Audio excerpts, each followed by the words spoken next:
मैं अपना database create करूंगी और उस डेटाबेस के अंदर मैं अपना एक टेबल क्रिएट करूंगी जिस पे मैंने CRUD ऑपरेशंस परफॉर्म करने हैं। इसी तरह से आप डिफरेंट मॉड्यूल्स जितने भी ज़्यादा ऐड करना चाहो आप कर सकते हो, क्योंकि मैंने अभी एक सैम्पल बनाना है तो मैं एक मॉड्यूल को लेके चलूंगी जो कि होगा एम्प्लॉय का मॉड्यूल। सबसे पहले मैं क्या करूंगी, आपको पता है मैं हमेशा क्यूरी बेस्ड काम करती हूँ, तो मैं क्यूरी के थ्रू ये काम करूंगी। तो मैंने सबसे पहले न्यू क्यूरी पे क्लिक किया। न्यू क्यूरी पे क्लिक करने के बाद मेरे सामने जो है एक पूरा का पूरा प्लेन पेज ओपन हो जाएगा जो कि क्यूरी राइटिंग के लिए मेरे पास यूज होगा। ये मेरे पास मेरा एसक्यूएल क्यूरी का पहला पेज जो है वो क्रिएट होके आ गया। अब यहाँ पे मैं सबसे पहले क्या करूँगी, यहाँ पे अगर आप देखें तो मेरे पास कुछ डेटाबेसेस जो हैं वो बने पड़े होंगे। अभी ये ओपन होता है तो फिर आपको नजर आएगा कि कैसे डिफरेंट डेटाबेसेस, ये मेरे पास डिफरेंट डेटाबेसेस थे जो कि अगर आपको याद हो एम्प्लॉय डीबी, ईएफडीबी, ये सारे वो वाले डेटाबेसेस हैं जो कि हम लोगों ने उस टाइम पे बनाए थे जिस टाइम पे हम लोगों ने सी शार्प पे उस पे काम किया था, विंडोज एप्लीकेशन पे, विंडोज फॉर्म एप्लीकेशन पे। तो अब आज के लिए हम क्या करेंगे, एक नया डेटाबेस बनाएंगे जिसको मैं कह देती हूँ क्रिएट डेटाबेस ASP एम्प्लॉय। ठीक है, क्योंकि हम ASP पे काम करने लगे हैं या वेब पे करने लगे हैं तो मैं ASP एम्प्लॉय के नाम से इसको क्रिएट करने लगी हूँ। इसको मैंने सिलेक्ट किया, क्यूरी को इधर से मैंने क्या कर दिया, एग्जीक्यूट कर दिया। ठीक हो गया। अच्छा, कोशिश कीजिएगा कि ये जितना भी काम है हम लोग आप लोग इसको स्टेप बाय स्टेप मेरे साथ फॉलो करते जाएं। अच्छा, यहाँ पे मेरा अगर ये देखें कमांड कंप्लीटेड सक्सेसफुली, यानी कि मेरा ASP एम्प्लॉय जो है वो क्रिएट हो गया है। अब अगर मैं इसको रिफ्रेश करूं, मैंने राइट क्लिक किया है इसको, तो मैंने डेटाबेसेस को मैंने रिफ्रेश किया है और जैसे ही मैंने इसको ओपन किया है दोबारा, तो ये देखिएगा यहाँ पे ये ASP एम्प्लॉय मेरा यानी कि मेरा डेटाबेस क्रिएट हो गया। अच्छा, अब जब मैंने इस जगह पे आना है तो मैंने ये चीज, बहुत इंपॉर्टेंट स्टेप है जो अक्सर बच्चे भूल जाते हैं, यहाँ मास्टर की जगह ना ये इधर इधर ड्रॉप डाउन में से मैंने ASP एम्प्लॉय को सिलेक्ट करना है जो कि मेरा डेटाबेस है। ठीक हो गया। अच्छा, अब अगर मैं इसको खोलूं तो ये अगर आप देख सकें तो इसमें जो टेबल्स हैं, मेरे पास अभी कोई भी टेबल इसके अंदर आपका खुद से बना हुआ नहीं है। तो मैं क्या करूंगी, अब मैं इसके अंदर जो मेरा नेक्स्ट स्टेप है मैं ये करूंगी कि मैं इसके अंदर एक टेबल क्रिएट करूंगी, क्योंकि मैंने एम्प्लॉय का डाटा सेव करना है तो मैं एम्प्लॉय ही का टेबल क्रिएट करूंगी। Create table employee. एक तो ये कि मैंने प्राइमरी की रखनी है तो मैं एम्प्लॉय आईडी कर देती हूँ, या अंडरस्कोर नहीं, सिर्फ एम्प आईडी करती हूँ। ठीक है। दूसरा ये है उसकी डाटा टाइप इंटीजर, मैं इसकी डाटा टाइप लेती हूँ। थर्ड ये है कि मैंने इसको आइडेंटिटी देनी है, यानी कि मैं ये चाहती हूँ कि मेरा ऑटोमेटिकली जो एम्प्लॉय आईडी है वो 1 से स्टार्ट हो और नेक्स्ट उसमें 1 का इंक्रीमेंट हो जाए। ये मैं आपको ऑलरेडी बता चुकी हूँ। तो मैं क्या करूंगी, 1 1, यानी कि इस बात का मतलब ये है कि 1 से स्टार्ट हो और उसके बाद उसका अगला इंक्रीमेंट 1 आए।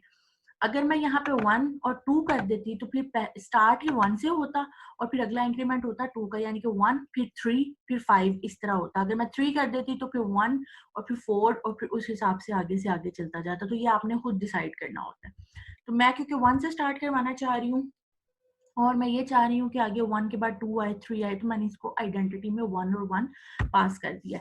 उसके अलावा मैंने इसी अपनी की को या इसी अपने एट्रीब्यूट को मैंने प्राइमरी की भी बनाना है, तो मैंने प्राइमरी की का भी कंस्ट्रेंट यहाँ लगा दिया। दूसरी चीज मैं क्या रखना चाह रही हूँ, मैं एम्प्लॉय का बल्कि हाँ एम नेम कर देते हैं। ठीक है, ये मैं नेम रखना चाह रही हूँ अपने एम्प्लॉय का। इसका जो मैंने डाटा टाइप रखा है वो मैंने varchar रखा है और 2 to 5 मैंने इसकी वैल्यू रख दी। ठीक है, उसके बाद थर्ड चीज मैं क्या रखना चाह रही हूँ, मैं चाह रही हूँ मैं उसका सिटी भी रख लूँ और उसको भी मैं वैल्यू साइन कर देती हूँ। अच्छा, एक और लिख लेते हैं, एड्रेस लिख लेते हैं। एड्रेस, अच्छा एड्रेस क्योंकि रिजर्व वर्ड है तो मैं इसको एम एड्रेस कर देती हूँ, इसको भी 4 to 5। ठीक हो गया। अच्छा, ये होगी मेरी क्यूरी जिसमें मेरे पास एम्प्लॉय का टेबल क्रिएट हो जाएगा। इसको मैंने सिलेक्ट किया और इधर से मैंने एग्जीक्यूट कर दिया। Command completed successfully. अगर आपने देखना है कि ये बना है या नहीं बना तो मैं क्या करूंगी, मैं चाहे तो ये इसको यहाँ से रिफ्रेश कर लेती हूँ। चलो यहीं से इसको रिफ्रेश कर लेते हैं। ये मैंने इसको रिफ्रेश किया, जब मैंने इसको ओपन किया, यहाँ मेरे पास टेबल्स आए, और अगर आप टेबल्स में देखो तो ये मेरे पास एम्प्लॉय का जो है वो टेबल बन चुका है। और अगर आप इसको फर्दर भी एक्सपैंड करो तो ये कॉलम्स आए, कॉलम्स में अगर आप देखो तो ये देखो employee name, sorry, employee ID, employee name, city और एड्रेस जो हमने बनाए हैं वो सारा कुछ आ गया इसमें। अच्छा, यहाँ तक तो हमारा जो है ना डेटाबेस बैकएंड जो है डीबी का वो क्रिएट हो गया यहाँ तक। ठीक होगी बात। अच्छा, डीबी का काम यहाँ पे हम स्टॉप करते हैं।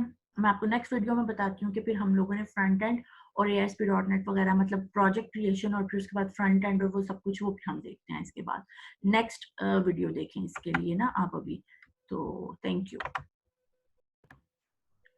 अच्छा, जैसे अभी आप लोगों ने अपनी लास्ट वीडियो में हमारी में भी देखा है कि आप लोगों ने डीबी का सेटअप कैसे बनाना है।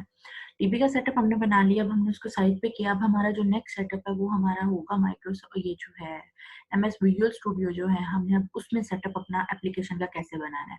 अभी एप्लीकेशन बिल्ड करने की तरफ हम नहीं जा रहे, अभी जैसे सेटअप बनाना है ना वो चीज़ मैं अभी आपसे शेयर करना शुरू करती हूँ।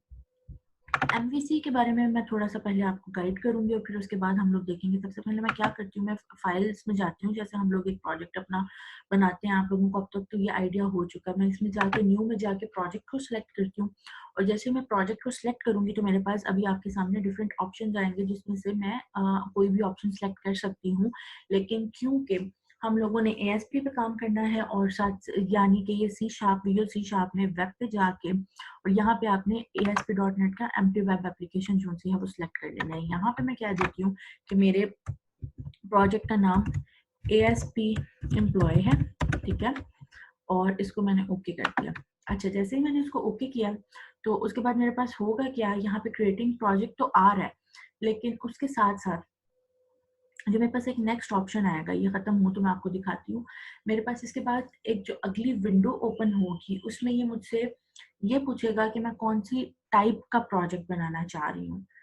आई होप आपको वो नजर आए। मैं देखती हूँ अगर ये क्रिएट हो जाता है ना।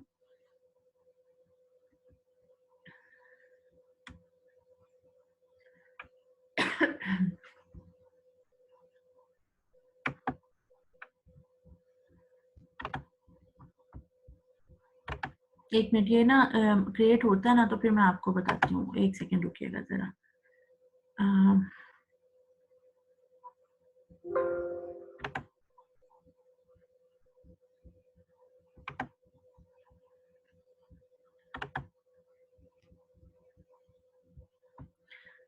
अच्छा, हाँ जी, ये देखें, ये मैंने जब एम्प्टी टाइप बनाया ना तो मेरे पास इस तरह से मेरा प्रोजेक्ट क्रिएट होके आया है। अच्छा, अब एम्प्टी में मैंने आपको ये बताया था हमने मास्टर पेज वगैरह कैसे बनाना होता है, मास्टर लेआउट उसको अटैच कैसे करना है दूसरों से। ये हमारा ये वाली टाइप थी उसकी वेबसाइट की। अब जो हम लोगों ने दूसरा MVC के लिए बनाना है ना, ये बल्कि अच्छा हुआ मैंने इस तरह से इसको खोला है। आप लोगों ने वेब पे जाना है, ये विजुअल स्टूडियो 2012 पे नहीं जाना, आपने वेब पे जाना है। वेब पे जाके आपने ASP.NET वेब एप्लीकेशन चूज करनी है। यहाँ से आके वो आपको चॉइस देगा कि आपने कौन सी एप्लीकेशन चूज करनी है। वैसे पहले में भी थी, लेकिन यहाँ पे हम ताकि आपके पास ओपन हो सके इजीली तो आप आराम से देख सको। तो यहाँ पे मैं ASP एम्प्लॉय, अब मैं 3E से कर रही हूँ क्योंकि मैंने ऑलरेडी अभी एक बना लिया था सेम नेम का प्रोजेक्ट। इसको मैंने ओके किया। अब दोबारा से मेरा प्रोजेक्ट क्रिएट होने लगा था, लेकिन आई थिंक आप लोगों को अभी दूसरी नजर आ रही होगी। Let me share that with you. अगर ये मुझे नहीं, वो अलग से नहीं आ रही तो मेरा ख्याल है यही वो है, अगर आपको नजर आ रही हो ये वाली विंडो। बल्कि एक मिनट में शेयरिंग चेंज करती हूँ, शेयरिंग स्टाइल चेंज करती हूँ, रुकिए एक सेकेंड। जी, अब मेरा ख्याल है आपको ये नज़र आ रहा होगा। मेरे पास यहाँ पे डिफरेंट ऑप्शंस आ रहे हैं जिसमें एम्प्टी भी है, सिंगल पेज भी है, MVC भी है, वेब भी है। इस तरह से आप कुछ भी ले सकते हैं। अच्छा, मैंने करना क्या, मैंने यहाँ पे लेना एम्प्टी है, ठीक है। आप MVC भी ले लो ना तो इसमें मसला कोई नहीं है, लेकिन MVC का ये है कि ये बहुत ज़्यादा स्टैंडर्डाइज्ड है और इस लेवल पे शायद अभी अगर आप इसको थोड़ा सा सर्च करो तो शायद आप लोग इस पर भी काम कर लो। लेकिन मैंने क्योंकि अभी बेसिक सिखाना है, एक मॉड्यूल सिखाना है, तो मैं एम्प्टी ही ले रही हूँ टाइप। और देखो मैं यहाँ पे MVC को सिलेक्ट कर रही हूँ, ठीक है। अब ये काम करने के बाद ना मैं इसको ओके कर देती हूँ। अब जब मैंने एक मिनट, मैं शेयरिंग फिर से स्टॉप कर रही हूँ क्योंकि मेरा ना विजुअल स्टूडियो थोड़ा सा स्टक होता है अगर स्क्रीन शेयर हो रही हो। तो ये होता है ना क्रिएट प्रोजेक्ट, तो फिर मैं आपसे शेयर करती हूँ। जी हो गया क्रिएट। अच्छा, अब मैं जी स्क्रीन आपके साथ शेयर हो गई होगी। अब ये देखिए मेरे पास जो है मेरा प्रोजेक्ट बन के आ गया। अच्छा, जब हम एम्प्टी प्रोजेक्ट बनाते थे या सी शार्प का प्रोजेक्ट बनाते थे तो हमारे पास ना कुछ 2-3 फाइल्स आती थी। लेकिन अभी ये जब हम लोगों ने MVC के साथ इसको बनाया है तो यहाँ पे देखिए आपके पास डिफरेंट टाइप के फोल्डर्स आ गए हैं। अब इन फोल्डर्स में क्या है, ऐप डाटा है, ऐप स्टार्ट है, कंट्रोलर है, मॉडल है, व्यू है, फिर एक ग्लोबल है, फिर एक वेब डॉट कॉन्फिग की फाइल है। अच्छा, ये क्या चीजें हैं, ये बेसिकली क्रिएट होके आई हैं MVC की वजह से। अब बात आती है MVC क्या है। MVC बच्चे आप आप लोगों के पास एक फ्रेमवर्क होता है।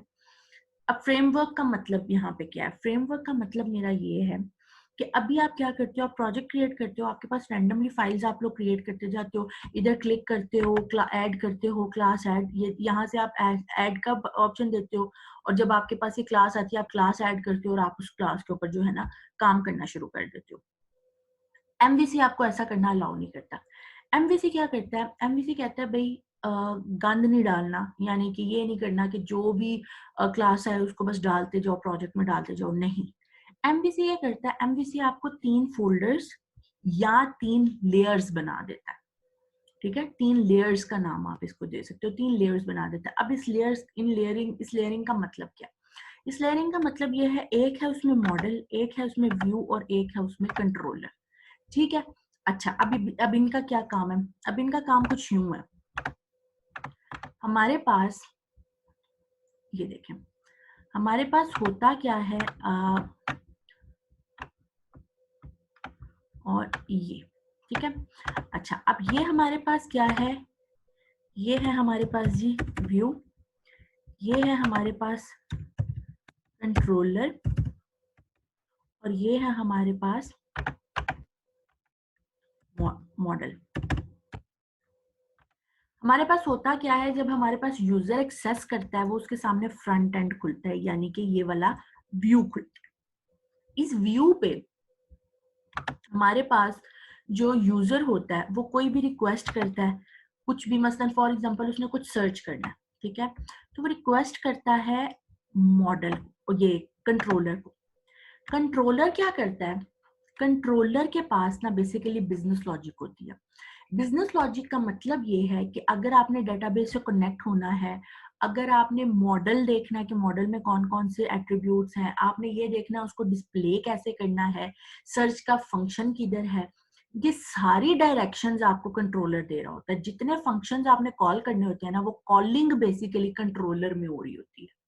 ठीक है, यहां से सिर्फ रिक्वेस्ट कंट्रोलर पे आ जाती है, उसके बाद कंट्रोलर डिसाइड करता है भाई अब कौन सा मेथड हमने कॉल करना है।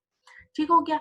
अच्छा, अब कंट्रोलर जो है हमारे पास मॉडल को भी कॉल कर लेता है, मॉडल से भी एक्सेस कर लेता है डाटा, और सेकेंडली इससे मतलब मॉडल को एक्सेस भी कर लेता है और मॉडल से डाटा को रिट्रीव भी कर लेता है। अच्छा, अब रिट्रीव तो आप बेसिकली डेटाबेस से कह रहे हो, और अगर मैं यहाँ पे ऐड करना चाहूँ, ठीक है, मैं बल्कि ऐड कर ही देती हूँ, आपके पास जो रिट्रीवल ऑफ फ्रॉम डीबी होता है ना, वो भी क्या होता है, वो कंट्रोलर ही मतलब वो कर रहा होता है हैंडल। लेकिन अगर आपको उस डेटाबेस से रिट्रीवल के लिए मॉडल चाहिए होता है, मॉडल चाहिए ही होता है, तो वो भी आपका कंट्रोलर ही उसको एक्सेस कर रहा होता है। तो बेसिकली आपका कंट्रोलर पूरी पूरी जो रिक्वेस्ट आनी है, डीबी से रिक्वेस्ट जानी है, जो डाटा डिस्प्ले होना है उसने मॉडल में कैसे सेट होना है, और फिर वो सेट हो के व्यू के पास कैसे, यानी कि यूजर को कैसे नजर आना है, ये सारा कुछ कौन देख रहा होता है, कंट्रोलर देख रहा होता है। एक बात। अच्छा, अब इस बात का मतलब क्या है, ये इतने ज्यादा हम जो नाम ले रहे हैं, व्यू में सारी वो क्लासेस आती हैं बच्चों जो आप लोगों का फ्रंट एंड होता है, मसलन होम पेज, अबाउट का पेज, एम्प्लॉय का पेज, ये जो हम अभी बनाएंगे, ये सारा कुछ आपके व्यू में चली जाती हैं क्लासेस।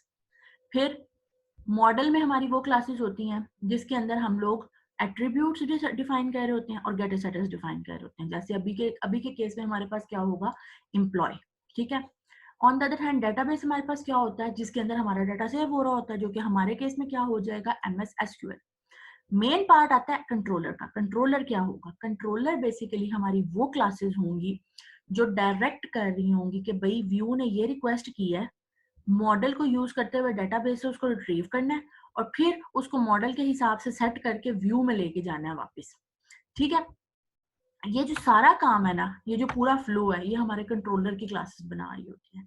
अब ये काम होता कैसे है ना, ये अब आज के लेक्चर में हम लोगों ने देख लिया। ये है हमारे पास एमवीसी का कॉन्सेप्ट। ठीक है, अच्छा अब यहाँ से मैं शेयरिंग स्टॉप करती हूँ और मैं दोबारा चलती हूँ अपने विजुअल स्टूडियो के ऊपर। ये आगे हम अपने विजुअल स्टूडियो के ऊपर। अब आप अगर आप यहाँ से देखो तो ये हमारे पास मॉडल का भी फोल्डर है, ये हमारे पास कंट्रोलर का फोल्डर है और ये हमारे पास व्यूज का फोल्डर है, जिसमें अभी व्यू कोई भी नहीं है, सिर्फ web.config की फाइल है। ये क्या है ये मैं आपको बाद में बताऊंगी।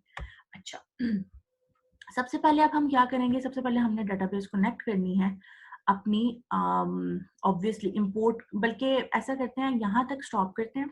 ये हम लोगों ने अभी एमवीसी को जो है ना समझ लिया है। तो अब अगले लेक्चर में ना, अगले वीडियो में ना मैं आपको बताती हूँ कि कैसे आप लोगों ने इसको डीबी के साथ कनेक्ट करना है। तो इसके लिए फिर अब आप लोग अपनी जो है ना इसके बाद की अगली वीडियो देखें। हाँ जी अच्छा अभी हम लोगों ने डीबी भी पीछे सेट कर लिया, उसके अलावा मैंने आपको एमवीसी का भी आइडिया दे दिया कि एमवीसी क्या होता है। अब थर्ड पॉइंट यानी कि आपका एंटिटी फ्रेमवर्क, इसमें कैसे इनकॉर्पोरेट करना है हम लोगों ने। सबसे पहले हम क्या करते हैं, एंटिटी फ्रेमवर्क का आप लोगों को आइडिया है। एंटिटी फ्रेमवर्क में क्या होता है, जो चीज आपने डेटाबेस में, जो स्ट्रक्चर या जो टेबल और जो कंस्ट्रेंट्स आपने डीबी में लगाए होते हैं, जो कुछ आपने डीबी में बनाया होता है, वो एज इट इज आपके एमएस एसक्यूएल में जो है वो इंपोर्ट हो जाता है और आप उसके साथ बहुत इजीली उसके ऊपर काम कर सकते हो। ठीक है, अब उसके लिए हमने क्या करना है, इस पे आपके जो प्रोजेक्ट है इस पे हम लोगों ने राइट क्लिक किया और उसके बाद हम चले गए ऐड के ऑप्शन पे। ऐड के ऑप्शन पे जाके हम लोगों ने क्या करना है, हमने न्यू आइटम पे क्लिक करना है और न्यू आइटम पे क्लिक करने के बाद यहाँ पे विजुअल सी शार्प में ये जो हमारे पास डाटा का ऑप्शन आ रहा है, आपने इसको चूज करना है। अब देखिए हमारे पास यहाँ पे भी मल्टीपल तरीके हैं डेटाबेस को कनेक्ट करने के। लिंक के बारे में मैंने आपको थोड़ा सा बताया था कि ये भी क्यूरी लैंग्वेज होती है जिसके साथ आप यूज कर सकते हो डीबी को, लेकिन हम जो यूज करने लगे हैं, हम ADO.NET entity data model use करने लगे हैं क्योंकि हमने एंटिटी फ्रेमवर्क को यूज करना है। अब मैं क्या करती हूँ, मैं यहाँ अपने डाटा मॉडल का नाम लिख देती हूँ, मैं लिख देती हूँ इसका नाम डीबी मॉडल। ठीक है, डीबी मॉडल मैं कर देती हूँ, इसको मैं क्या कर देती हूँ, ऐड कर देती हूँ। जैसे ही मैं इसको ऐड करती हूँ तो उसके बाद हम देखते हैं, अब हमारे पास वो ये कह रहा है कि क्या आपने डेटाबेस में से जनरेट करवाना है या एम्पटी मॉडल जनरेट करवाना है। तो ये आप लोगों को याद होगा कि हम लोगों ने पहले जब विंडोज फॉर्म में किया था तब भी हम लोगों ने डेटाबेस से जनरेट करवाया था। तो हमने डेटाबेस से जनरेट करवाना है, हम करेंगे नेक्स्ट। जैसे ही हम इसको नेक्स्ट करेंगे हमारे पास नेक्स्ट विंडो हमारी खुल जाएगी। नेक्स्ट विंडो में क्या हो रहा है, हमारे पास वो पूछ रहा है कि कौन से वाला मतलब कौन से वाला कनेक्शन है ना। तो हम क्या करेंगे, न्यू कनेक्शन देखते हैं। न्यू कनेक्शन में हमारे पास क्या क्या है, सर्वर नेम हमारा क्या है, लेट्स चेक। अब ये ड्रॉप डाउन देखते हैं हमारे पास आता है ये क्या हमसे पूछता है कि कौन सा हमारे पास कनेक्शन आ रहा है। बस एक मिनट ये जरा, अच्छा यहाँ हमारे पास कोई भी नहीं आ रहा। अब यहाँ पे मैंने क्या करना है, यहाँ पे मैंने अपना सर्वर नाम का नेम देना है, जो कि मैं एक मिनट स्टॉप शेयर करके और मैं आप लोगों को यहाँ से बताती हूँ। ये था ना, और मेरे सर्वर का नाम क्या है, मेरे सर्वर का नाम ये है। अब मैं क्या करती हूँ, मैं अपने सर्वर का नाम कॉपी करने के लिए यहाँ से डिस्कनेक्ट करती हूँ, उसके बाद कनेक्शन का मैं दूंगी ना, तो ये मेरे सर्वर का नाम है। ठीक है, तो इसको मैंने यहाँ से किया कॉपी। ठीक है, और कनेक्ट भी कर दें वापस आपका डीबी ताकि कनेक्ट हो जाए। और फिर से मैं आती हूँ विजुअल स्टूडियो पे, और विजुअल स्टूडियो पे आके मैं ये वाला जो नाम है ना अपना कॉपी पेस्ट कर देती हूँ। ठीक है, ये मेरे सर्वर का नाम था। जैसे ही मैंने अपने सर्वर का नाम यहाँ पे दिया, क्योंकि विंडोज ऑथेंटिकेशन मोड पे था, यहाँ पे हम यही चूज करेंगे। यहाँ पे आके मैं जब नीचे इसमें डेटाबेसेस मेरे ये देखें लोड होके आ गए हैं, जितने डेटाबेसेस उसमें थे आ गए हैं, और हमने किस पे काम करना है, ASP एम्प्लॉय पे। तो ये मैंने यहाँ पे सिलेक्ट कर लिया। उसके बाद मैं ये कर लेती हूँ, टेस्ट कर लेती हूँ कनेक्शन। टेस्ट कनेक्शन सक्सीडेड, यानी कि मेरा डेटाबेस और मेरा विजुअल स्टूडियो आराम से कनेक्ट हो सकता है, इसमें कोई मसला नहीं है। टेस्टिंग इसकी कंप्लीट हो गई है। तो मैंने इसको ओके किया और यहाँ से भी मैंने इसको क्या कर दिया, ओके कर दिया। जैसे ही मैंने इसको ओके किया, यहाँ पे मैंने अपना नाम देना है, ये मेरा नाम आ गया। ठीक है, ESP एम्प्लॉय और एंटिटीज, ठीक हो गया। और उसके बाद मैं यहाँ पे क्या कह देती हूँ, एम्प्लॉय डबल ही है और एंटिटीज, ठीक है। 3 ईज हो गए हैं। और उसके बाद मैं क्या देती हूँ, नेक्स्ट कह देती हूँ। मैं नेक्स्ट एंड करने के बाद मेरे पास ये 2 फ्रेमवर्क, एंटिटी फ्रेमवर्क में से कोई भी मैं इन दोनों में से चूज कर सकती हूँ, वेरिएंट्स में से। अगर आपके पास भी वेरिएंट्स इंस्टॉल्ड होंगे तो आपके पास ऑप्शन होगा वेरिएंट्स में, वरना एक ही होगा एंटिटी फ्रेमवर्क, आप उसको चूज कर लीजिएगा। लेटेस्ट 6.1 मैं उसको चूज करती हूँ और उसके बाद मैं नेक्स्ट कर देती हूँ इसको। नेक्स्ट करने से के बाद यहाँ पे मेरे पास जितना डेटाबेस में डाटा है या टेबल्स हैं, ये देखें ये सारा कुछ रिट्रीव हो गया, क्योंकि अभी मैंने स्टोर्ड प्रोसीजर्स नहीं बनाए, व्यूज नहीं बनाया, तो ये खाली है। लेकिन अगर आप टेबल्स को देखो तो मैंने क्योंकि एक एम्प्लॉय का टेबल बनाया हुआ है तो वो मेरे पास ऑप्शन आ रही है। एक बात, दूसरी प्लूरलाइज और सिंगुलराइज जनरेटेड ऑब्जेक्ट नेम, जिसका मतलब है जैसे मैंने एम्प्लॉय बनाया है ना, अगर मैं इसको टिक कर दूंगी तो एम्प्लॉयज कर देगा, अगर मैं नहीं करूंगी तो वो उसको ईजी रखेगा। और इसके अलावा फॉरेन की प्राइमरी की अगर मैंने लगाई है तो वो भी इसमें आ जाएगी, लेकिन हमने क्योंकि अभी तक फॉरेन की नहीं लगाई, तो हम ये टिक हो ना हो हमें इससे कोई फर्क नहीं अभी पड़ता। मैं क्या करती हूँ, मैं अपने टेबल सिलेक्ट कर लेती हूँ, एम्प्लॉय मैंने सिलेक्ट कर लिया और उसके बाद मैंने क्या कर दिया यहाँ पे कि इसको क्या कर दे, फिनिश कर दे। अब ये देखें, अब क्योंकि मेरे जो डाटा मॉडल था वो अब इंपोर्ट होना शुरू हो गया, तो अब देखते हैं कि अब मेरी एप्लीकेशन में क्या मॉडल आता है अभी सामने और आना चाहिए। तो लेट्स सी, ये ओपनिंग फाइल शुरू हो गई है और अब देखते हैं हमारे पास क्या चीज आती है बनकर।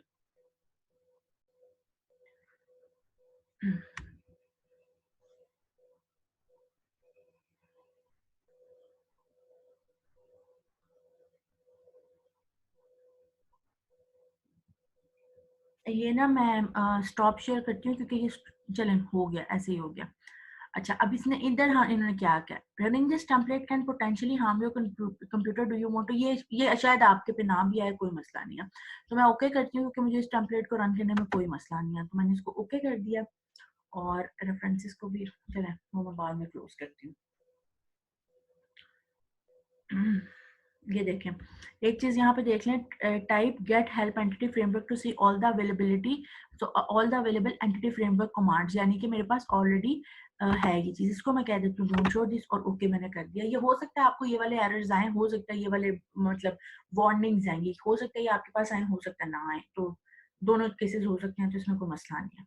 अच्छा लें जी, मेरा जो मॉडल था वो इम्पोर्ट होके आ गया। एक मिनट, और ये जितने भी आप देख रहे हैं एंटिटी फ्रेमवर्क और एसक्यूएल और कोर और ये सारा कुछ क्या हुआ है, ये क्योंकि मैंने मॉडल अभी वो किया है ना, इंपोर्ट किया, तो उसकी वजह से आया। एक तो ये कि आपके मेरे एम्प्लॉय का था वो टेबल इस तरह से आ गया बन के, दूसरा ये वो मेरा डीबी मॉडल, ये रहा मेरा डीबी मॉडल जो कि यहाँ पे क्रिएट होके और पूरा का पूरा जो है वो बन के आ गया है। अच्छा,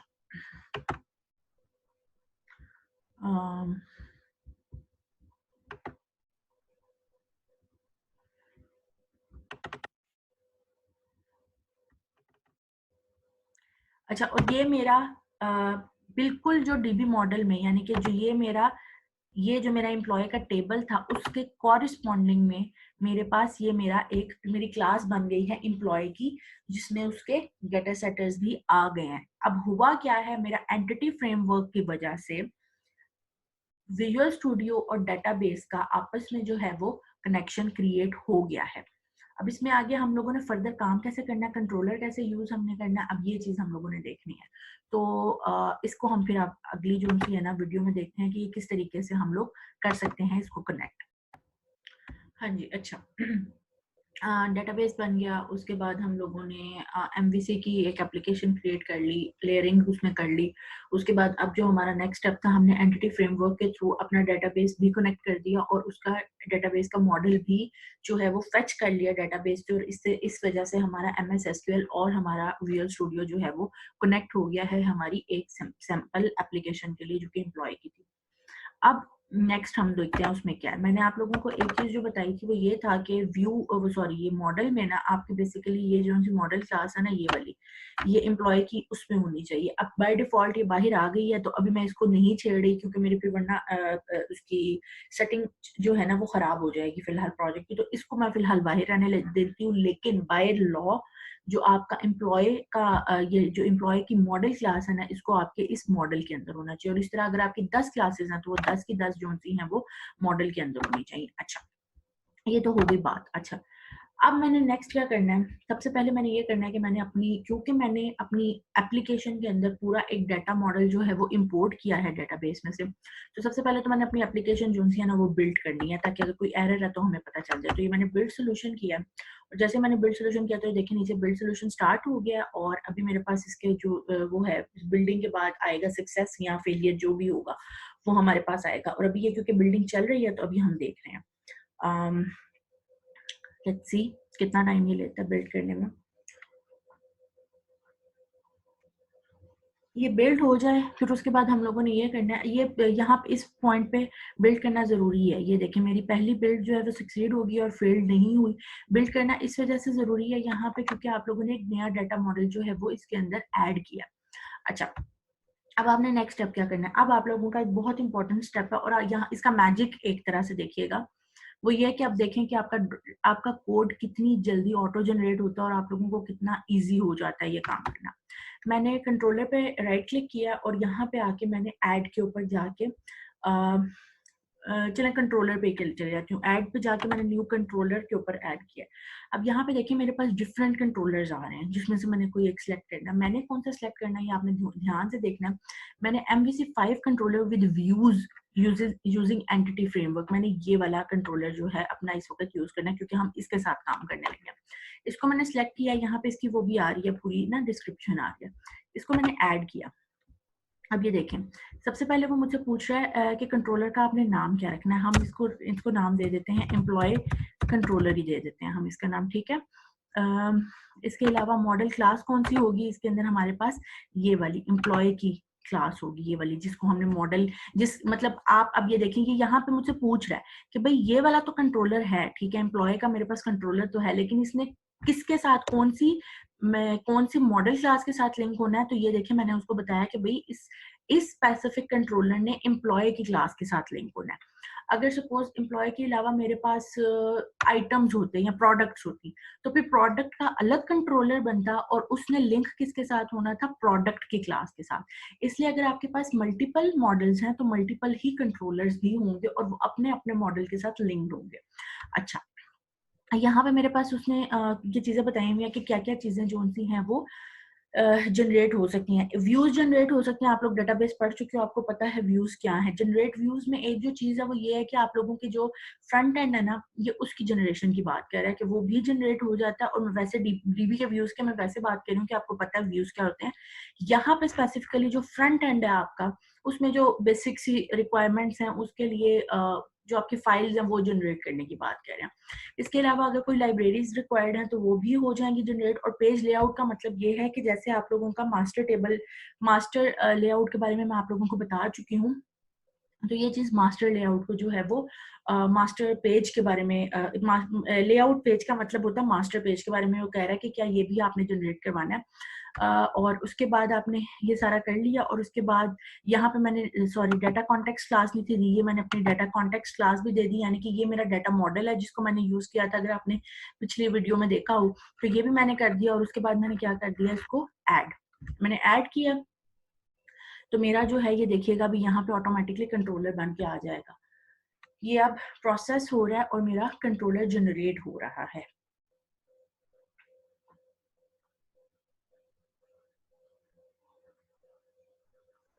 अच्छा, कंट्रोलर जनरेट होने के साथ साथ ना एक चीज जो आपने और देखी, अभी देखिएगा मेरे व्यूज भी जनरेट होंगे।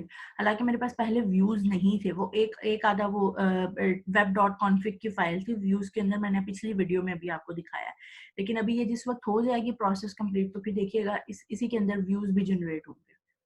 अगर मैं स्टॉप शेयरिंग करूँ ना स्क्रीन तो ये जल्दी हो जाएगा। यहाँ चले हो गया, गुड। अच्छा, ये जी ये आ गया आपका पहला कंट्रोलर जनरेट होके, ये देखें कंट्रोलर के अंदर।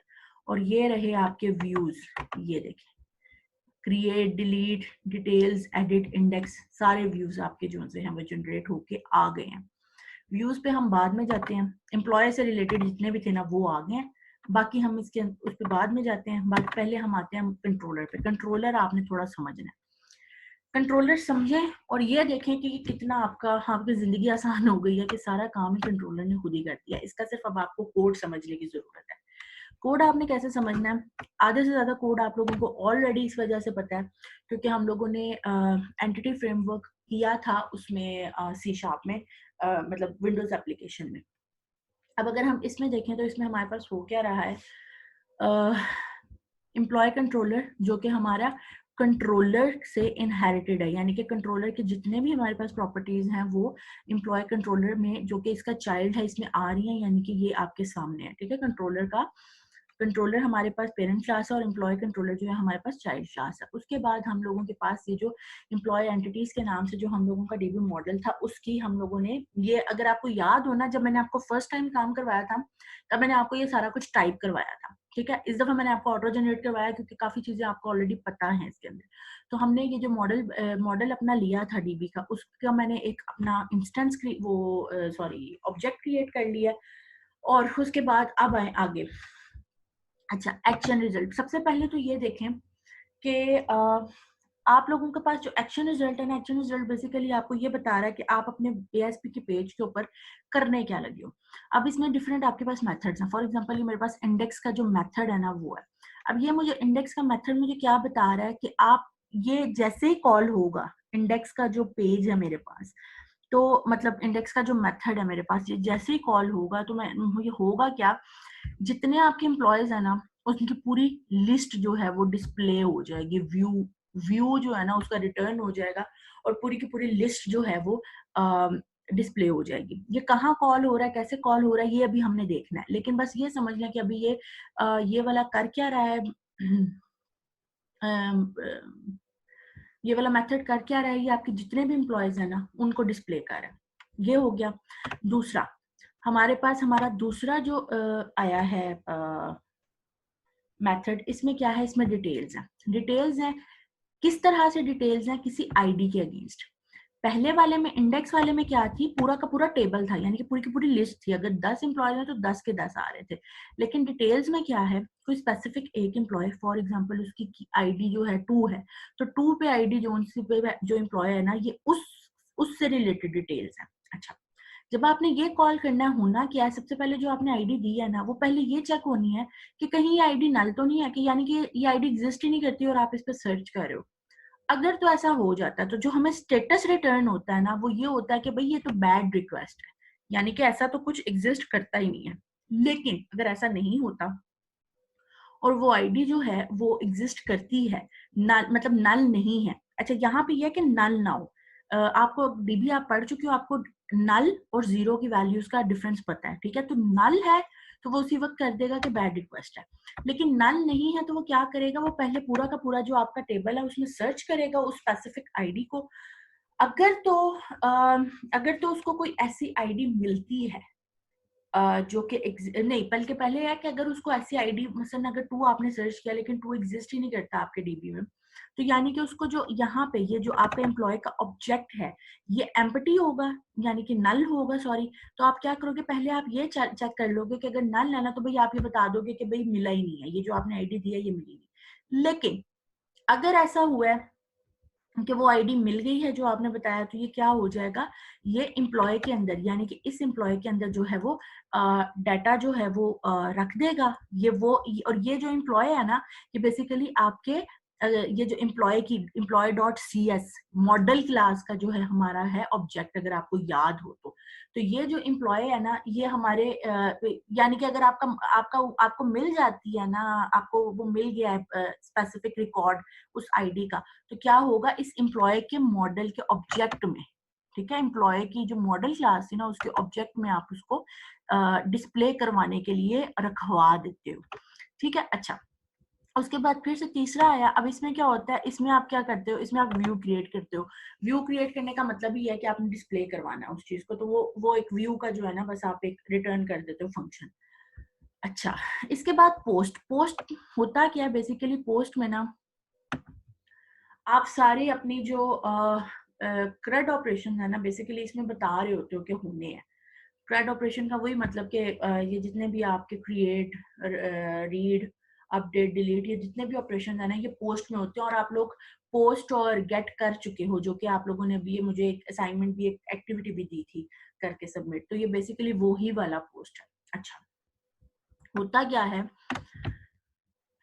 HTTP पोस्ट है, ये हमारा वो है प्रोटोकॉल है जिसके थ्रू आप लोगों का रिक्वेस्ट जो सी है जाती और रिसीव होती है। अच्छा, उसके बाद आप लोगों का ये वाला अगला वो क्रिएट होता है मेथड। उसमें हो क्या रहा है, बाइंड हो रहा है किसके साथ, आपके जून से ये पीछे हम लोगों के पास डेटाबेस में वो थे ना एट्रीब्यूट्स थे। हम क्या कर रहे हैं, ये सारे एट्रीब्यूट्स अपनी जो यहाँ पे .cs फाइल है ना एम्प्लॉय की, उसके ऑब्जेक्ट के साथ बता रहे हैं कि भाई इसका जो ऑब्जेक्ट होगा ना, इसमें जितने एट्रीब्यूट्स होंगे ना, वो ये डीबी के जोन से पीछे डेटाबेस में एट्रीब्यूट्स है ना, उसके साथ मैच हमने करने हैं। एक मतलब मैच तो है, उसके साथ हमने उसको लिंक करना है। एक बात, उसके बाद हमने उसके ना मॉडल जो हम लोगों ने इंपोर्ट किया उसकी स्टेट देखनी है। अगर वैलिड है तो क्या करो, जितने एम्प्लॉयज हैं, मतलब जो भी एम्प्लॉय हमें मिला है यहाँ पे, उसको ऐड कर दो इस मॉडल के अंदर। फिर क्या करो, सेव चेंजेस कर दो। यानी कि हमारे पास क्या हो जाएगा, यहाँ पे इस पॉइंट पे हमारे पास क्या हो जाएगा, हमारे पास सेव इंसर्ट जो है वो यहाँ पे हो जाएगा। फिर उसके बाद क्या होगा, रीडायरेक्ट कर दो इंडेक्स पे। इंडेक्स कहाँ पे था, रीडायरेक्ट का मतलब है ये यहाँ तक काम करने के बाद ना इंडेक्स पे ले जाओ। और इंडेक्स हमारे पास क्या था, अगर आपको याद हो तो ये था इंडेक्स, यानी कि जितनी लिस्ट है हमारे पास एम्प्लॉयज की, वो सारी की सारी हमारे पास सामने डिस्प्ले होके आ जाए। ठीक है, अच्छा यहाँ तक हम पहुंचे थे कि भाई जैसे ही एक मसलन आप मेरे पास एक आया सामने, मेरे पास व्यू था, मैंने उसके अंदर अपने डाटा को एंटर किया, डाटा को एंटर करके मैंने एम्प्लॉय के ऑब्जेक्ट में रखवाया। ऑब्जेक्ट में रखने के बाद मैंने उसको वैलिड किया, मैंने जो डाटाबेस का अपना मॉडल बनाया था मैंने उसके साथ उसको मैच किया। उसके बाद मैंने एम्प्लॉयज की जो लिस्ट थी उसके अंदर उसको ऐड करवाया, यानी कि उसके अंदर उसको इंसर्ट करवाया। मैंने सेव चेंजेस किया और उसके बाद मैंने दोबारा इंडेक्स कॉल कर लिया। इंडेक्स का मतलब है कि वो जो लिस्ट थी पूरी वो खुद ब खुद कॉल हो जाए मेरे पास। और उसके बाद मैंने उसको रिटर्न करवा दिया व्यू में एम्प्लॉय को। ये मेरा ऐड का फंक्शन हो गया। उसके बाद अगला फंक्शन एडिट का, ये थोड़ा सा अगर आप खुद देखें, ये मैं आपको समझाती हूँ फिर मैं डिलीट नहीं समझाऊंगी। एडिट में देखें, एडिट में भी एक आपके पास आईडी आएगी जिसको स्पेसिफिकली आपने एडिट करना है। सबसे पहले जब आप वो देखोगे तो आप ये देखोगे क्या आईडी खाली तो नहीं आई, नल तो नहीं है। ठीक है, अगर तो वो आईडी नल है, मतलब आईडी में कोई भी वैल्यू नहीं पास की गई, जीरो नहीं नल, ठीक है, तो क्या कर दो जी, बैड रिक्वेस्ट कह दो, ये तो रिक्वेस्ट ही नहीं, ठीक ना। ठीक है, उसके बाद लेकिन अगर आईडी नल नहीं है तो जो आईडी आई है उसको फाइंड करो कि जो हमारे पास पूरा डेटाबेस, वो पूरा जो टेबल है, क्या ये वाली आईडी उसमें एग्जिस्ट करती है। अगर तो जो हमारे पास रिटर्न आता है, यानी कि इस एम्प्लॉय में जो वैल्यू आती है, अगर तो वो नल है ना, ये नल, तो आप ये कह दोगे कि भाई मिला ही नहीं है, इस तरह की कोई आईडी एग्जिस्ट ही नहीं करती। लेकिन अगर वो नल नहीं रिटर्न हुआ, इसमें कोई वैल्यू रिटर्न हो गई है, तो आप क्या कर दोगे, आप व्यू करवा दोगे वो वाला एम्प्लॉय। नेक्स्ट हमारे पास है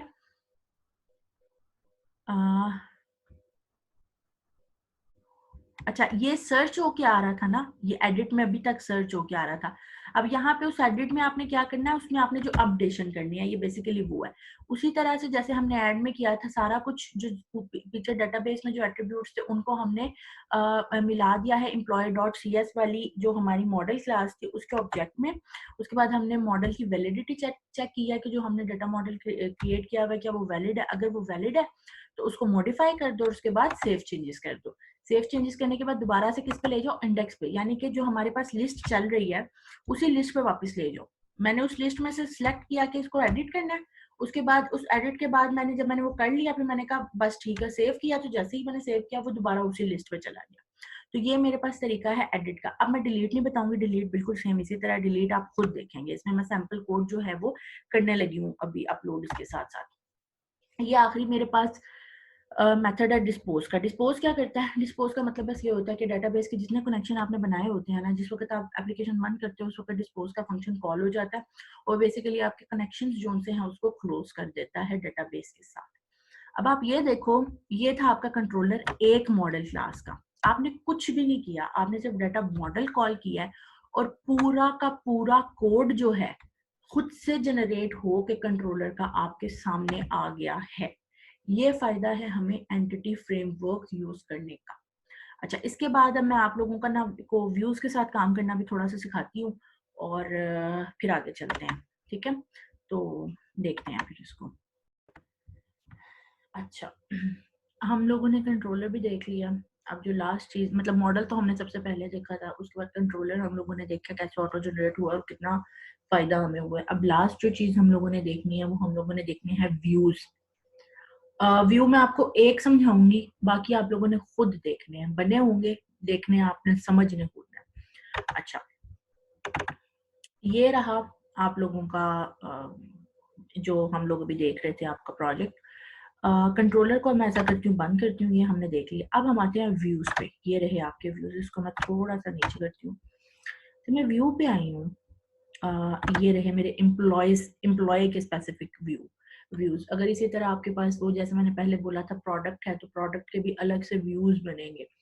अगर आपको याद हो, ये जो भी हम लोगों ने देखा है, तो इसके अंदर इंडेक्स, क्रिएट, ये सारे जो से हैं वो वही एग्जैक्टली, डिलीट, एडिट, ये सारे वही जो है उसके लिए व्यूज बने हुए हैं। अच्छा, इसको मैं बंद करती हूँ। मैं कोई एक व्यू खोल लेती हूँ। मैं ऐसा करती हूँ, मैं इंडेक्स का व्यू खोलती हूँ। ठीक है, मैंने इंडेक्स का व्यू खोला है। इंडेक्स का एक सेकंड जरा रुकिएगा।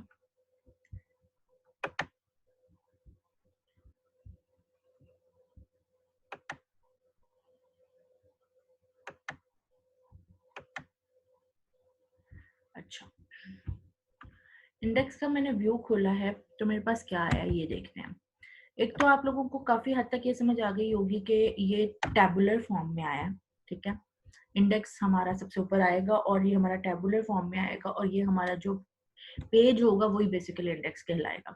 क्रिएट का, यहाँ क्रिएट न्यू का जो है, सबसे पहले हमने एक्शन लिंक बनाया हुआ है जिसने बेसिकली क्रिएट करना। क्रिएट का मतलब क्या था, जिसने इंसर्ट करना वैल्यू को। हम सबसे पहले क्या करेंगे, जो हमारे पास मॉडल आया है ना, वो जो पीछे हम लोगों ने भी एक मॉडल बनाया था ये कंट्रोलर के अंदर, वो जो एम्प्लॉय का मॉडल जो हमें पास हो रहा था, हमने वहां से क्या करना है, हम लोगों ने जो नेम है उसमें हमने ई नेम डिस्प्ले करवाना है उस मॉडल का। इसी तरह से फिर ई सिटी डिस्प्ले करवाना है, और इसी तरह से ईमेल एड्रेस हम लोगों ने डिस्प्ले करवाना है। आपकी पता कैसे चलेगा कि कैसे मतलब ये डिस्प्ले हमने ऐसे करवाना है, किस में से, इस मॉडल में से। आइटम इन, ये देखिए ना, ये लूप लगा हुआ है। ठीक है, वो, और ये मॉडल कौन सा, जो कि हमारे पास कंट्रोलर में से आ रहा है। कंट्रोलर में जब हमने, अगर आपको याद हो तो, अगर हमारे पास पूरी लिस्ट आ गई थी, ठीक है, तो लिस्ट को हमने मॉडल में प्लेस करवाया था। वो मॉडल हमने ये लिया हुआ है और उसको हमने लूप लगा लिया है कि भाई जब तक मॉडल में आइटम है ना वो चलते जाएंगे। अब जो मॉडल में पहला पहला वो आया है, रिकॉर्ड आया, उसका एम्प्लॉय नेम जो है वो लिखो सबसे पहले, फिर सिटी लिखो, फिर एड्रेस लिखो, और ये सारा काम। ठीक है, उसके बाद ऑप्शन दे दो अगले कॉलम में कि आपने एडिट करना है, डिलीट करना है, या डिटेल्स देखनी है। और ये बेसिकली, अगर एडिट पे क्लिक करेगा तो क्या होगा, इस एडिट के पेज पे आ जाएगा। डिटेल्स पे करेगा क्लिक तो इस डिटेल्स के पेज पे चला जाएगा, और अगर डिलीट पे करेगा तो इस डिलीट पे चला जाएगा। ये बेसिकली आपके पास जो है आपका इंडेक्स का जो है वो मेन, जो आपका समझ लें फ्रंट एंड है ना, वो आ जाता है। अच्छा चले, मैं एक और आपको समझा देती हूँ, एक और समझा देती हूँ, वो फिर बाकी का जो है ना वो आप खुद देखेंगे। डिटेल्स समझा दूं या क्रिएट समझा दूं? चलो डिटेल्स, अब मैंने खोल लिया, डिटेल्स से समझा देती हूँ। डिटेल्स में आऊँ तो फिर से वही बात है कि एम्प्लॉय, और नीचे अगर देखो तो वो क्या कह रहा है कि जो आपके पास मॉडल आ रहा है ना, उस मॉडल का सिंपल, क्योंकि सिलेक्टेड होगा आपने जिसकी डिटेल देखनी है स्पेसिफिक, उसकी उस स्पेसिफिक मॉडल की जो सी है ना, उस रिकॉर्ड के एम्प्लॉय नेम जो है, और सिटी जो है, और एड्रेस, ये जो है ना ये डिस्प्ले कर दो, और साथ उसके ऊपर उनके वो भी लिख दो कि ये हेडर्स है। उसके बाद यहाँ एडिट कर लो, मतलब उसको, अगर आपने वो जो सिलेक्ट किया उसको एडिट कर लो, या फिर वापस जो मेन पेज है ना उस पे चले जाओ। इसी तरह से आपके पास डिलीट है, और एडिट है, और क्रिएट है। अब मैं आपको वो नहीं बताने लगी इस टाइम पे।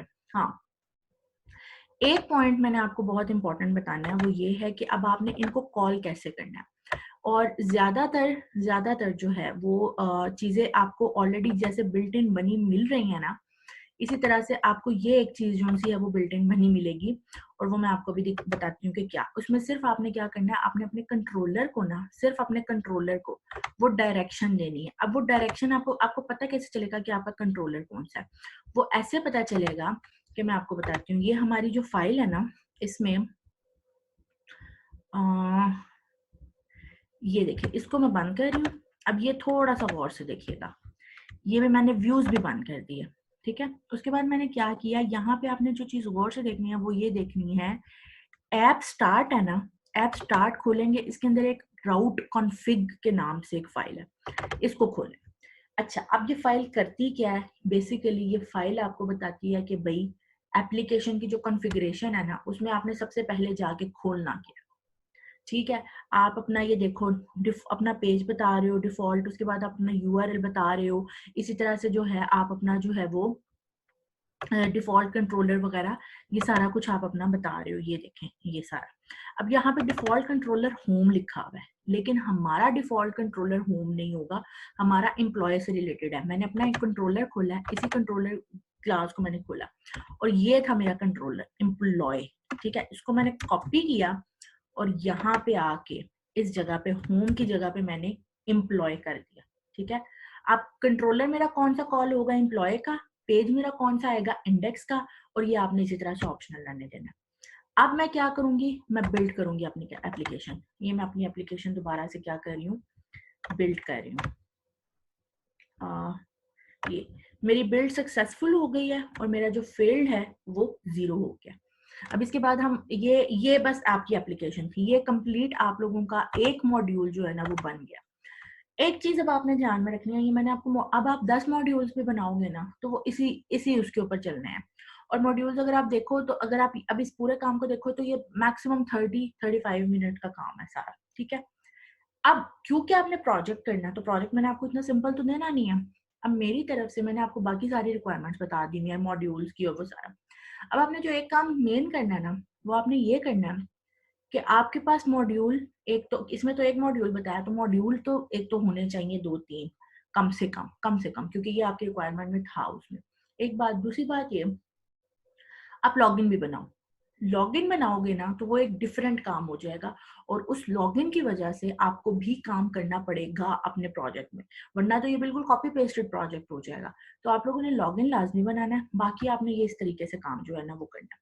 अब हम करते ये हैं कि ये जो भी मैंने बनाया है एक मॉड्यूल, इसका हम अगली वीडियो में पूरा डेमो देखते हैं कि भाई हमारा कैसा बना है प्रोजेक्ट। तो अब इसके लिए आप ऐसा करें, आप इसके लिए अगली वीडियो देखें और फिर देखें कि डेमो कैसा हो रहा है हमारा इस प्रोजेक्ट। लें जी, हमारी एप्लीकेशन हो गई थी कंप्लीट। अब हम देखते हैं उसका डेमो एक दफ़ा। आपसे मैं शेयर करती हूँ स्क्रीन अपनी और फिर उसका हम डेमो देखते हैं। ये था हमारा प्रोजेक्ट। ये मैं बंद कर रही हूँ ताकि मैस्ड ना हो। एक दफ़ा इसका स्ट्रक्चर दोबारा से देख लें। अब मैं क्या करूँगी, मैंने यहाँ पे इसको चला के थोड़ी सी पहले देखा था तो मैं इसकी स्टॉप कर रही हूँ डिबगिंग को। अब मैं क्या करूँगी आपके लिए, मैं इसको किसी भी आप ब्राउजर में कर सकते हैं। मेरे पास डिफॉल्ट गूगल क्रोम है तो मैं इसको एग्जीक्यूट करती हूँ तो देखें आप आपके पास क्या आता है। ले जी, ये हमारी एप्लीकेशन अभी स्टार्ट होने लगी है, लोडिंग पे है हमारी एप्लीकेशन। लेट्स सी क्या आता है हमारे पास रिजल्ट। अच्छा, ये आया हमारे पास रिजल्ट। मैंने एप्लीकेशन का क्योंकि नाम नहीं लिखा हुआ इस वजह से अभी यहाँ पे कुछ भी नहीं आ रहा। अब ये क्रिएट न्यू है, ठीक है? यहाँ पे देखें एम्प्लॉय नेम है, ये मैंने क्योंकि चेंज नहीं किया, ये इसी तरह से आ रहे हैं एम्प्लॉय नेम, सिटी और एम्प्लॉय एड्रेस, ठीक है? अब मैं क्रिएट न्यू, क्योंकि अभी हमारे पास डाटाबेस में कोई चीज सेव नहीं है तो ये इस वजह से खाली है। अब मैं क्रिएट न्यू करती हूँ तो मैं यहाँ पे कह देती हूँ मीर, सिटी में कह देती हूँ इस्लामाबाद और एड्रेस में कह देती हूँ रिफा, ठीक है? अब मैं क्रिएट करती हूँ इसको, देखते हैं क्रिएट होता है कि नहीं होता। ले जी, मेरा पहला जो था एंट्री हो गई है। एक और मैं देखती हूँ क्रिएट करके। दूसरा मैं क्या लिखूँ? दूसरा मैं कह लेती हूँ आपकी क्लास में किस बच्चे का नाम लिखा जाए। चलें हम ऐसा करते हैं, हम आपकी क्लास में से किसी का भी नहीं लिखते, हम किसी और टीचर का नाम लिख लेते हैं। हम लिख लेते हैं उज़्मा किरण। सिटी में इनकी भी कर देती हूँ इस्लामाबाद और एड्रेस में इनका कर देती हूँ, इनका वेरीफाई कर देते हैं, ठीक है? और इसको भी हम क्रिएट कर लेते हैं। ले जी, 2 हमारे पास हो गए। अच्छा, अब मैं जरा एक काम करती हूँ ना, मैं डीबी में जाती हूँ। डीबी में जाके मैं क्या करती हूँ, मैं देखूँ ना जरा डीबी बैकएंड पे भी ये ठीक चल रहा है या नहीं। तो मैं क्या करती हूँ, मैं करती हूँ सिलेक्ट स्टैटिक फ्रॉम एम्प्लॉय, ठीक है? अब देखते हैं क्या आता है। यहाँ पे भी वो 2 आने चाहिए ना मेरे पास रिकॉर्ड्स, तो देखते हैं। हाँ जी, मरियम मीर इस्लामाबाद रिफा, ठीक है? ये भी चल गया। अब हम क्या करते हैं, ओहो, अब हम क्या करते हैं, क्रिएट तो हमने देख लिया। अब हम ऐसा करते हैं, हम डिटेल्स देखते हैं। फॉर एग्जांपल मैं मरियम मीर की डिटेल देखती हूँ। मैंने डिटेल पे क्लिक किया तो लेम मेरे पास डिटेल भी आ गया और उसके बाद एडिट भी है, मैं पिछले पेज पे भी एडिट कर सकती थी, यहाँ पे भी। ऐसा कहाँ पे है? ऐसा हमारे डिटेल के व्यू में लिखा हुआ है। तो मैं ऐसा करती हूँ, चलो मैं पहले बैक जाती हूँ, मैं इधर से नहीं करती, मैं इधर से एडिट करती हूँ और मेरे पास ये सारा आ गया। मैं इस्लामाबाद की जगह कर देती हूँ जी लाहौर, ठीक है। इसके बाद मैं इसको सेव करती हूँ, तो ये देखें लाहौर हो गया। अब आखिरी चीज आगे आएगी डिलीट, तो ऐसा करते हैं हम इस उजमा को डिलीट करते हैं और ये लेते वो पूछ रहा है कि आपने डिलीट करना है। जैसे हमारे पास एक एरर आता है, मतलब पूछते हैं are you sure you want to delete this, तो ये हम लोगों ने इसको ओके किया कि जी ये हमने डिलीट करना है और ये हमारे पास आ गई वैल्यू। अब करंट स्टेटस हम अपने डीबी का देखते हैं क्या इस, यही हमारी थी दोबारा से क्यूरी। इसको एग्जीक्यूट करते हैं तो ये उजमा का रिकॉर्ड जो है वो यहाँ से जा चुका है। ये था आपका ASP.NET का CRUD ऑपरेशंस का एक छोटा सा मॉड्यूल, जिसमें आप जिसके बेस पे आप पूरा प्रोजेक्ट डेवलप कर सकते हैं। एक चीज, दूसरी चीज ये, इसमें हमने दो बहुत इंपॉर्टेंट टेक्नोलॉजीज जिसका मैं अब आपसे एक्सपेक्ट करती हूँ आपको पता होना चाहिए इस लेक्चर के बाद। एक था एंटिटी फ्रेमवर्क, जिसके बारे में आपको ऑलरेडी पता था। इससे हम करते ये हैं कि डेटाबेस और विजुअल स्टूडियो को आपस में कनेक्ट करते हैं और जो चीज़ें आप डेटाबेस में, जैसा आप डाटा मॉडल क्रिएट करते हो, वो सारा का सारा आपके विजुअल स्टूडियो में आ जाता है। ये आप लोग C# में वेब एप्लीकेशन पे कर चुके, वो सॉरी विंडोज एप्लीकेशन पे ऑलरेडी परफॉर्म कर चुके थे। दूसरा जो हम लोगों ने नई और अच्छी चीज़ एक सीखी है, वो हम लोगों ने सीखा है MVC, यानी कि मॉडल व्यू कंट्रोलर। वो फ्रेमवर्क क्या होता है, उसमें हम लोग कैसे कोलैबोरेट करवाते हैं आपस में क्लासेस को। दूसरी चीज़ आप लोगों ने ये सीखी है। और जब अब आपका जो प्रोजेक्ट होगा, मैं उसमें उम्मीद करती हूँ कि आपने काफ़ी अच्छी एफर्ट पुट की होगी। और अगर कोई क्वेश्चन है तो अभी हम लोग क्वेश्चन आंसर सेशन करने लगे हैं, तो आप लोग क्वेश्चन आंसर सेशन जो है उसमें मुझसे क्वेश्चंस पूछ सकते हैं, जो कुछ आप लोगों ने पूछना है। Thank you very much. Take